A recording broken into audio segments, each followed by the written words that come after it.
Mandy here. Today I'm going to share with you a core workout for sore backs. I woke up this morning with a little bit of pain in the middle of my back. Maybe I slept wrong, maybe I moved wrong yesterday. Who knows, that's always the thing. So I've got a couple nice gentle exercises that we're going to do today. Whenever you're doing these exercises, make sure that you're not doing anything that hurts. If I'm going at a faster pace than you and that doesn't feel comfortable, it's okay to slow down. You never have to do as many reps as I do. This is your workout. You need to make it what it is for you. All of these are fairly gentle. The pain that I have right now is about center of the back. So maybe if your pain is somewhere else, this might not be the right workout for you. Just take it slow, try it out, and let me know what you think about it in the comments below. Have fun.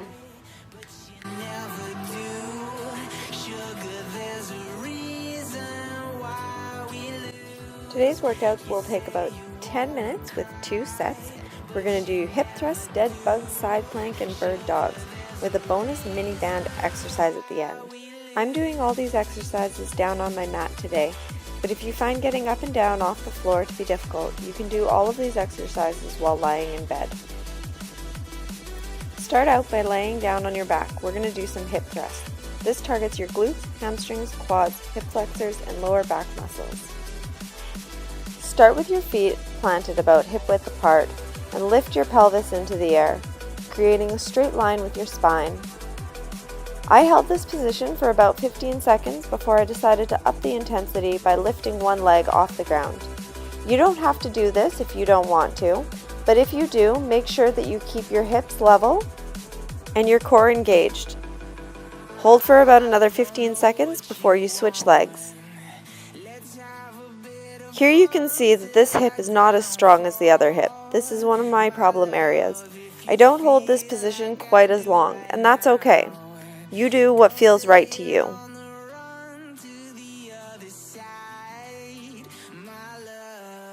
Next, we're going to go into our dead bugs, which targets the muscles along your spine, obliques, rectus abdominis, and transverse abdominis.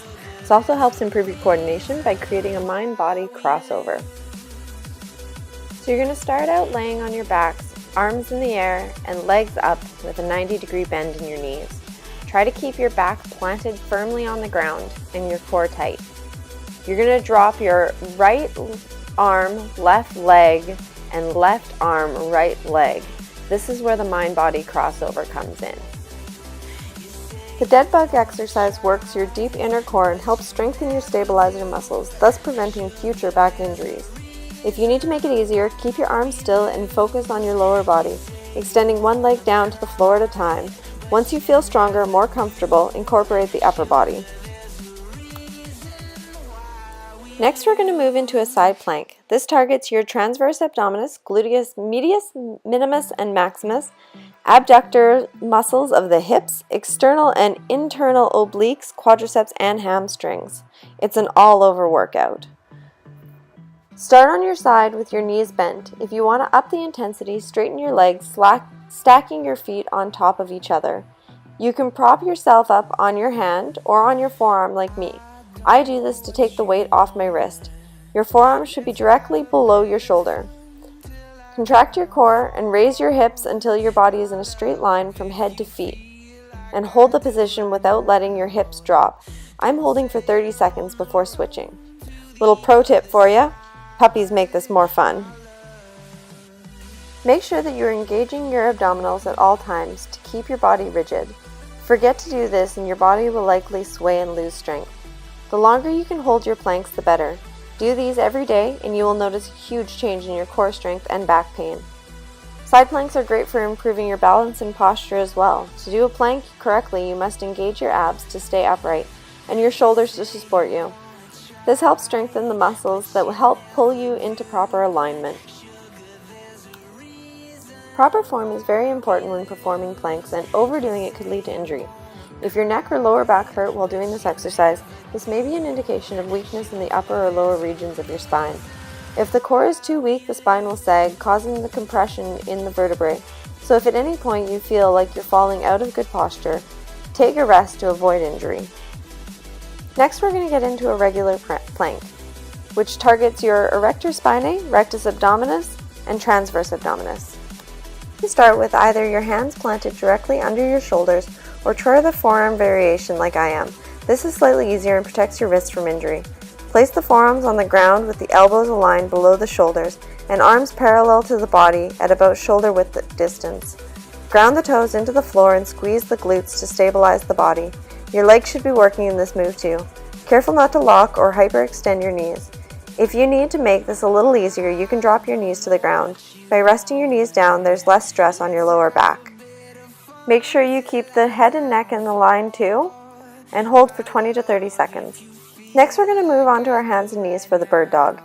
This is another all-over exercise that targets the back and spinal muscles, rectus abdominis, transverse abdominis, glute max, med and min, your rotator cuff muscles, deltoids, and serratus anterior.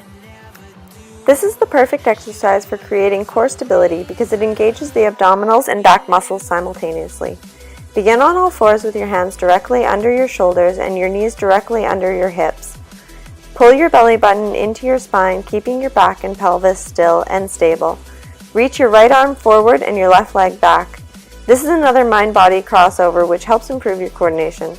Don't allow the pelvis to rock side to side as you move your leg behind you, and focus on not letting the rib cage sag towards the floor. Reach through your left heel to engage the muscles in the back of the leg and your butt. Alternate sides and hold each one for about 3 seconds before switching. Do 5 to 10 reps of these if you can. This move, used by personal trainers and physical therapists alike, may reduce lower back pain and is regarded as a safe exercise during recovery from back injury. A strong core and good spinal stability will help you in everyday tasks whenever you need to bend or twist. Now, if you happen to have a mini band at home with you, you can do this last exercise with me. The seating row targets the latissimus dorsi, biceps, and triceps. Wrap the band around the base of your feet and sit up straight, engaging your core, pulling your belly button back to your spine. You want to pull back on that mini band nice and slowly, bringing your shoulder blades together, bending at the elbows. When you're doing this exercise, make sure that you're not letting the band pull you around. Your hips should not be coming forward, and it should not be snapping your hands forward. Move in a slow, controlled motion, getting the muscle contraction all the way through the movement. This exercise is also great for improving your posture by strengthening the muscles in your upper back, and while you're holding yourself upright, you're also strengthening your core. Well, now altogether, that was a great core strengthening workout and took about 5 minutes. If you want to double up on that, follow along and we're going to do it all again. This go around I decided to add the resistance band, wrapping it around my legs just above my knees. When I come up into my bridge, I pull my knees apart a little bit, activating my glutes, meds, and min, further strengthening my hip and lower back muscles. Remember to make sure that you're not letting your hips sit too high or start sagging. Avoid raising your hips too high, hyperextending your lower back, which can lead to strain. Keeping your abdominals engaged will ensure you don't arch your back excessively. If you find your hips are drooping as you try to hold the bridge position, lower your pelvis back down to the floor. When you're first starting out, you may need to hold the bridge position for only a few seconds at a time until you build your strength. Alright, time for round 2 of dead bugs. Laying flat on your back with your center of your back pressed down into the ground. Lift your legs up so that your knees are at 90 degrees and your hands are just above your shoulders. Remember, you're dropping the opposite leg to opposite arm to create that mind-body crossover. Dead bugs are one of my absolute favorite exercises, and if they're done properly, they can be great core stabilizers. Learning to activate your deep spinal stabilizers like the transverse abdominis in these positions is imperative before progressing to doing more dynamic exercises. As with all core stabilization exercises, you must progress them to a more functional and upright movement once you learn what it feels like to truly stabilize your spine. And now round 2 of side planks. Move on to your side. If you feel like this is pushing into your hip bones or knee bones and uncomfortable, You can always fold your mat over to add a little bit extra padding, or put a light mat, sheet, or pillow underneath your hips. When you're holding them up, they won't matter that they're there anyways. I like to hold my arm up to add a little bit of extra strengthening for my shoulders, but you can leave it down with your hand on your hip or put in front of you to keep your balance. I also like to stretch my arm up and over to add a little bit of extra spine flexibility while I have the chance. This is a great exercise that's often used by physical therapists and trainers to help people gain back strength and overall health after injury or before starting a sports season. Side planks are a popular choice for strengthening the obliques, which are the outer abdominal muscles that assist the body in turning from side to side. By adding side planks 2 to 3 times to your weekly routine, you could notice an overall improvement to your core muscle group. Plank exercises help prevent injuries that may occur when you engage in your daily activities. Instead of rehab as in rehabilitation, think of plank exercises as prehab, as in prehabilitation. The goal is to become as fit as possible so you can withstand future impacts, twists, and missteps that might otherwise cause lingering physical problems. Since I'm currently doing this exercise because I have a little bit of a sore back, I'm going to take this chance to just stretch it out a little bit. After all those plank holds, this feels so good. Now get ready to get into your next plank. Remember when you're holding your regular plank to keep your bum down, not pushed up into the air, and don't let it sag too deeply. This can injure your spine. It is essential to avoid injury while we work out and ensure the greatest benefit from your hard work. When you've got your plank form on lock, you can think about progressing the move. Planks are held for time, not reps, so use a timer to see how long you can hold your plank before your form breaks. Now get ready for round 2 of bird dogs. Don't worry, we're almost to the end of the workout. Alright, back on all fours. Remember, you're lifting opposite arm to opposite leg. Make sure you move slow and keep good form and posture. It's okay if you stumble a little bit or have to put your hand back down. It's all part of the learning process. Remember that if you feel any pain in your lower back, stop doing what you're doing and let it rest and stretch it out. The degree of hip extension and shoulder flexion is determined by the ability to control against the movement in the lower back. As the leg is raised, you might witness an increase in lumbar lordosis, which is lower back sagging. Only raise the limbs to a height where the lower back position can be maintained. Alright, last exercise, the seated row with the mini band. Grab that mini band and wrap it back around your feet. Make sure that you're sitting up nice and straight, core engaged. Pull your belly button back to your spine. Remember, you're tucking those elbows in and bringing your shoulder blades together so that you can feel this in your upper back muscles. Remember, the seated row is great exercise for training your back, which is critical for maintaining good posture.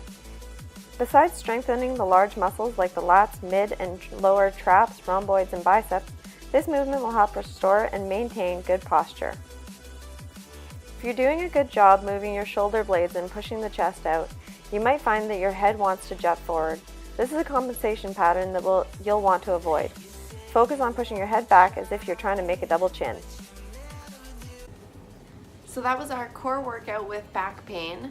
I hope you enjoyed it. Please let me know what you thought in the comments below. Hit subscribe to my channel and you'll get lots more awesome videos like this. And come follow me on Facebook at Active for Life Okanagan and see all of the other awesome things that I'm doing. I'll talk to you guys soon. Bye.